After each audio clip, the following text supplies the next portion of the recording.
ये देखो इंदिरा का खेल, खा गई चीनी पी गई तेल। अखिल भारतीय कांग्रेस, राष्ट्रीय कांग्रेस कमेटी के नाम से तो कोई जानता नहीं था किसी को। इंदिरा गांधी को लोग पाकिस्तान जाके बोले तुम्हें मेरी कसम बचा लो, मोदी को हटाओ, हमारी मदद करो, नहीं कह रहे थे नटवर सिंह? नहीं, देखिए अमिताभ जी, मोदी जी को अब हटाओ, आप पाकिस्तान तक से मदद मांग रहे हो, बता रहे मोदी को हटाओ की बात। ने नारा दिया, इस दीपक में तेल नहीं, सरकार चलाना खेल नहीं। फिर नारा दिया, सारे भारत से नाता है, सरकार चलाना आता है। संबित सरकारें क्यों नहीं चली? क्योंकि जूता चलने लगा। लेकिन अभी मसला यह है कि भाई हम भी कम नहीं, हमको भी समझो, ताकि पंचायत में जब मामला फरियाया जाए तो हमारी भी बात सुनी जाए कि हम भी 3000 किलोमीटर की यात्रा करके आए, नीतीश जी के हम भी 22 करोड़।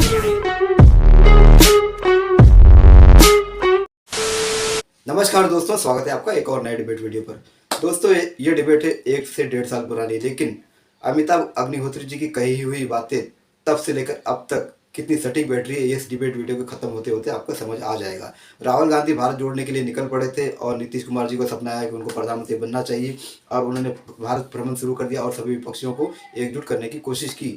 कोशिश तो सफल हुई थी, लेकिन उनकी महत्वाकांक्षा को डेंट लग गया, पता नहीं किसकी बददुआ थी। तो दोस्तों डिबेट वीडियो में आप देखोगे केवी त्रिपाठी जी के साथ अमिताभ अग्निहोत्री जी की अच्छी डिबेट चली है, और डिबेट में अमिताभ अग्निहोत्री जी ने उनको अच्छे से रगड़ लगाया है। लेकिन आखिरी में आते आते अमिताभ अग्निहोत्री जी ने इंदिरा गांधी जी की तुलना मोदी से करते हुए क्या ऐसी बातें कही जो आज भी सटीक बैठ रही है। तो दोस्तों डिबेट वीडियो जबरदस्त है, आपको बहुत मजा आएगा। तो चलिए शुरू करते हैं डिबेट वीडियो, लेट्स स्टार्ट। ये सब क्या देखना पड़ रहा है? अच्छा है मैं अंधा हूँ। सब जोड़ने निकल पड़े, कोई घर में नहीं है, सबके घर में ताले लगे।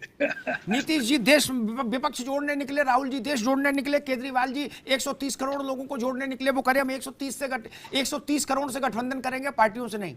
और भाजपा तो वैसे भी घर में नहीं रहती, वो तो 365 दिन 24 घंटे किसी न किसी अभियान में रहती है। मेरी समझ कहती है अगर कांग्रेस आज अनाउंसमेंट कर दे,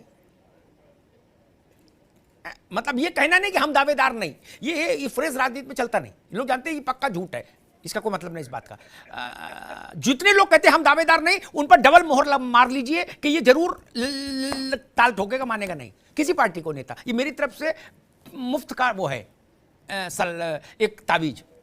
अगर आज कांग्रेस ये कह दे कि राहुल गांधी, प्रियंका गांधी, सोनिया गांधी, गांधी परिवार, कांग्रेस से कोई आदमी 2024 में प्राइम मिनिस्टरशिप के लिए दावेदारी नहीं करेगा, हम विपक्ष नॉन कांग्रेस विपक्ष जो है वो जिसको लीडर मान लेगा हम उसके साथ खड़े हैं। आज एकता की कोई तस्वीर तभी बन सकती है, और कांग्रेस ऐसा नहीं कह सकती। उसकी सीट 44 आए चाहे आए 4, बोलेगी नहीं, वो कहेगी पंचों की राय शर्माते, खटोला यही बिछेगा।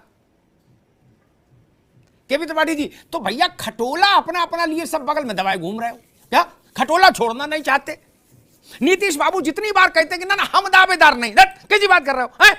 इको बात हुई, हम नहीं, हम ऐसे ऐसे बोलते ना, उतनी बार मैं समझ लेता हूं कि डबल मोहर मारो इस पे, नीतीश बाबू मानेंगे नहीं क्या? त्रिपाठी जी उनकी तो खैर प्रोफेसर साहब से पूछेंगे। आप बताओ, अगर आप देश के लिए कुर्बानी देना चाहते हो और आप ये मानते हो कि इस वक्त देश में सबसे बड़ी समस्या मोदी है, आप ऐसा मानते हो, ठीक, तो ये कुर्बानी दे दो, दधीच हो जाओ, दे दो हड्डियां दान। त्रिपाठी जी नहीं, राजनीति में कोई भी चने बेचने नहीं आता है ना, सबको सत्ता चाहिए होती है, सबको कलाकंद चाहिए, चना कौन खाएगा? सत्ता चाहिए है। और राहुल गांधी को भी सत्ता चाहिए है। 150 दिन की पैदल यात्रा करने का क्या उद्देश्य है कांग्रेस का? देश को जोड़ना है और देश की सत्ता संभालनी है, और देश से सत्ताधारी सरकार को हटाना है जो प्रधानमंत्री ऐसा जिसको आम आदमी की शिक्षा, स्वास्थ्य, उसके जीवन से जुड़ी हुई समस्याओं से कोई सरोकार नहीं है, और वो सिर्फ मुद्दे उठाता है परिवारवाद। वो मुद्दे उठाएगा 8 साल की अपनी प्रधानमंत्री कार्यकाल के बाद कि भ्रष्टाचार का मुद्दा, तो वो किसको गाली दे रहा है, किसको देख रहा है? तो ऐसे प्रधानमंत्री और ऐसी सरकार से अलग करके। दूसरा, आपने कहा विपक्ष एक साथ आएगा या नहीं, चिंता ये नहीं है अमिताभ जी, हमें चिंता ये है कि जनता हमारे साथ आएगी या नहीं। और आज की जो देश की स्थितियां हैं उसमें जनता ये चाह रही है कि कांग्रेस हमारी बागडोर संभाले। उन स्कूलों को, उन अस्पतालों को जिन्होंने कांग्रेस के काल में स्थापित हुए इस देश में, आज उनमें अगर जो अध्यापक नहीं है, आज अगर जो वहां पर डॉक्टर नहीं है, तो ये जिम्मेदारी वर्तमान सरकार की बनती है या नहीं? अगर जो आज पूरे देश में हर जगह आपको स्कूल दिखाई देते हैं, हर जगह पूरे देश में आपको अस्पताल दिखाई देते हैं, तो उसकी जिम्मेदारी कांग्रेस लेती है। लेकिन आज बाकी जो व्यवस्थाएं, अव्यवस्थाओं में भैया दोबारा में हमसे आपकी बिहार की राजनीति के जुड़े एक बड़े नेता कह रहे थे, मैंने उनसे चर्चा की आज कि भाई नीतीश बाबू बड़े सक्रिय हैं। उनने कहा सक्रिय तो ठीक है भैया, लेकिन इस बात की गारंटी कौन देगा कि 24 आते आते नीतीश जी फिर ना पलट जाए, तो इधर कुनबा जुड़ा के जुड़ा रह जाए, उधर वो महफिल बदल दे। बोले वो तो अंताक्षरी हो, वो पहले होता था ख्याल, पता नहीं बिहार में होता कि नहीं, यूपी में होता था ख्याल। ठीक, दो पार्टियां आमने सामने अपने संगीत का कंपटीशन करती थी, उसको ख्याल बोलते थे, एक इधर तखत एक इधर तखत। तो लोग यही नहीं समझ पाते नीतीश बाबू कब तक किस तखत पर बैठ के गाएंगे। देश की परिस्थितियां होती हैं, राजनीतिक परिस्थितियां होती है, न कोई परमानेंट दोस्त होता है राजनीति में, न कोई परमानेंट दुश्मन होता है, परिस्थितियां हैं। और ये बिहार की परिस्थिति के अनुसार हमारे माननीय नीतीश कुमार ने कदम उठाया।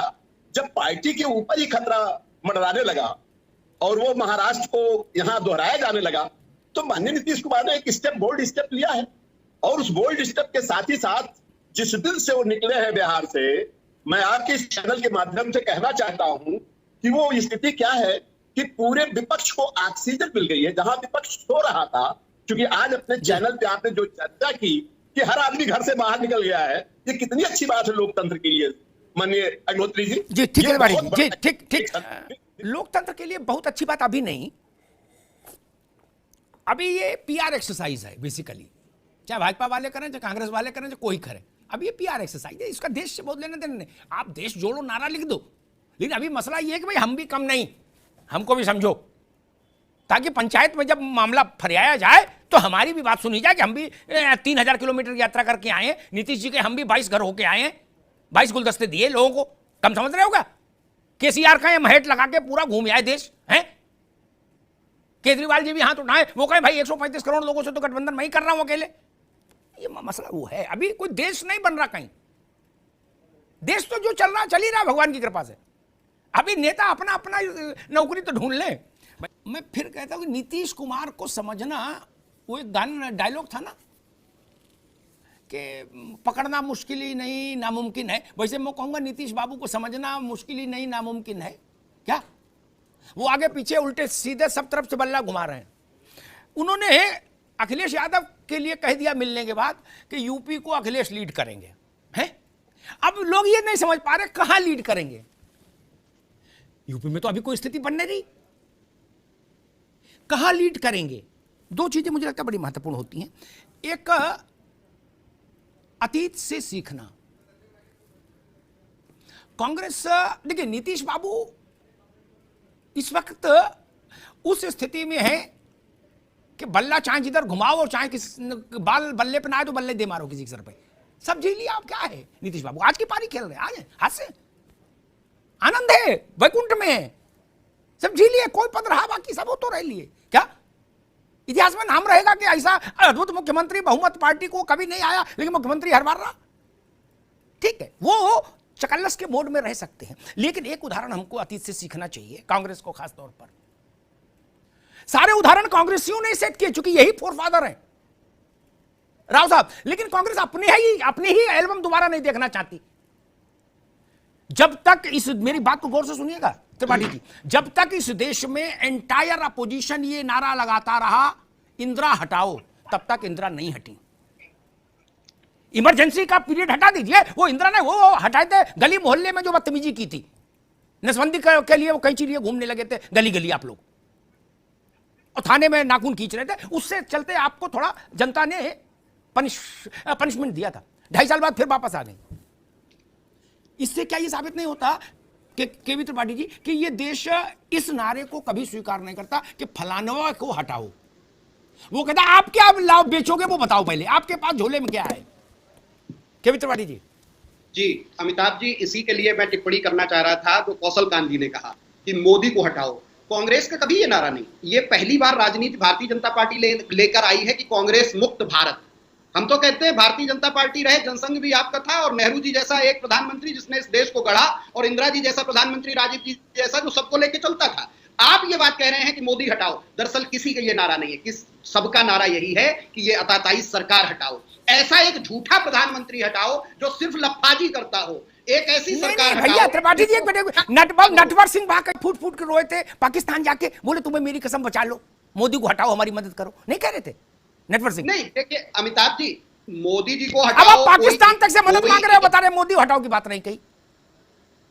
नहीं, मोदी हटाओ किस सेंस में कहा जाता है? मोदी एक प्रतीक है अमिताभ जी, लेकिन सिर्फ मोदी नहीं। दादा आज की इंदिरा तारीख में गांधी भी मोदी प्रतीक हटाओ। थी, आज की इसीलिए तारीख लोग में कहते थे भारतीय इंदिरा जनता हटाओ। पार्टी हटाओ।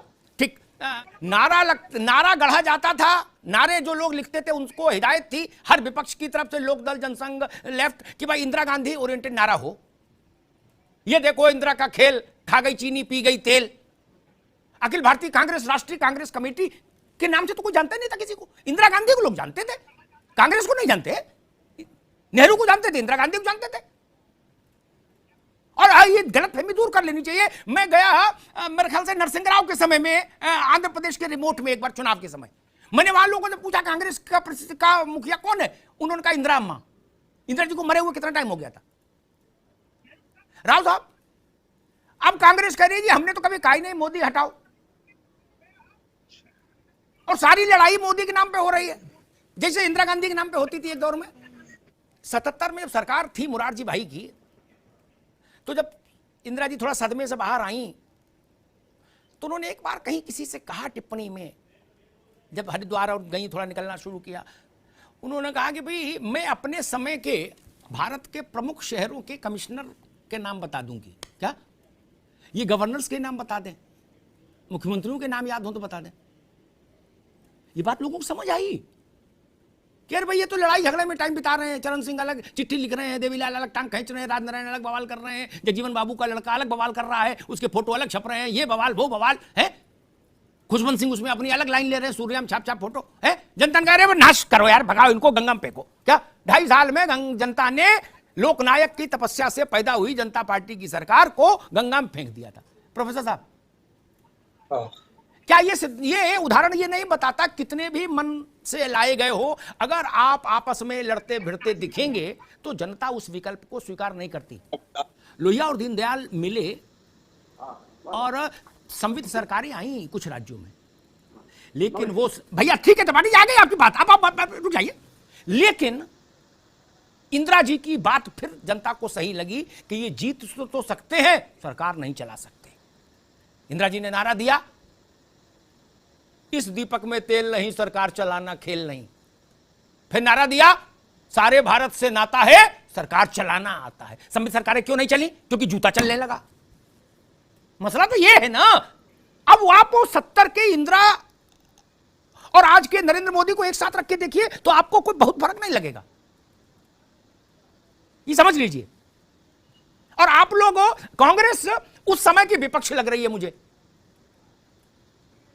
जैसे उस समय के डेस्परेट थे विपक्ष के लोग, चाहे लोहिया जी हो, चाहे जनसंघ हो, चाहे सब बहुत डेस्परेट रहते थे कि इंदिरा गांधी को कहीं पटक दें, लेकिन हो नहीं पाता था ऐसा, इंदिरा गांधी को हरा दें, कहां संभव था। अरे मान लो हार भी गई तो आप टिके नहीं 2.5 साल बाद, फिर ये भी जनता को पता है ना। इस सज्जन को क्या तकलीफ है भाई? खत्म। तो दोस्तों डिबेट हो गई खत्म, वीडियो हो गई पूरी। उम्मीद करता हूँ दोस्तों ये डिबेट वीडियो आपको पसंद आई होगी। तो दोस्तों आज आप देख रहे हो कि नीतीश कुमार जी जो है वो एनडीए के साथ हो गए हैं, इंडिया का साथ छोड़ दिए। यही नीतीश कुमार है जो प्रधानमंत्री का सपना लिए विपक्षियों को एक साथ जोड़ने के लिए निकल पड़े थे और खुद प्रधानमंत्री बनना चाहते थे। उनको ऐसा लग रहा था कि विपक्ष उनका साथ देंगे, लेकिन ऐसा हो न सका क्योंकि ये बड़े नादान निकले। इनको यही नहीं पता कि अगर वहाँ से वो निकलेंगे, बिहार से निकलेंगे, तो मुख्यमंत्री की जो कुर्सी है वो भी झटक ली जाएगी और यहाँ पर इनको इनके ही घटक दल के नेता साइड में कर देंगे, जो कर भी दिए, और ये कहीं के नहीं रहेंगे। तो सूझबूझ का वैसे ये जो हमेशा पलटी मारते हैं, इस बार अच्छी पलटी मार ली इन्होंने। अब उनकी कुर्सी बची रह गई और जो प्रधानमंत्री बनने का सपना था वो तो खाक हो ही गया, उसका उन्होंने मिट्टी डाल दिया, लेकिन अपनी मुख्यमंत्री कुर्सी को बचा के रख लिया। अच्छी पलटी मारी इस बार, अकल लगाया चाचा जी ने, पलटू चाचा जी ने। तो दोस्तों इंडिया अलायंस का तो खात्मा हो गया। नाम के लिए इनके प्रवक्ता टीवी पे आकर उछलते रहेंगे इंडिया अलायंस, लेकिन कोई वजूद नहीं रहा इनका। तो दोस्तों अमिताभ अग्निहोत्री जी ने ये सारी बातें कही, आप समझ गए होंगे कि इनका कुछ नहीं होने वाला। मेरे ख्याल से तो आप 2047 तक छोड़ दीजिए, इनका कुछ नहीं होगा। तो उम्मीद करता हूँ दोस्तों ये डिबेट वीडियो कंटेंट मेरा काम आपको पसंद आया होगा। अगर ये डिबेट वीडियो कंटेंट मेरा काम आपको पसंद आया तो चैनल सब्सक्राइब करते जरूर जाएंगे। मिलता हूँ आपसे अगले वीडियो में, तब तक के लिए जय हिंद, वंदे मातरम।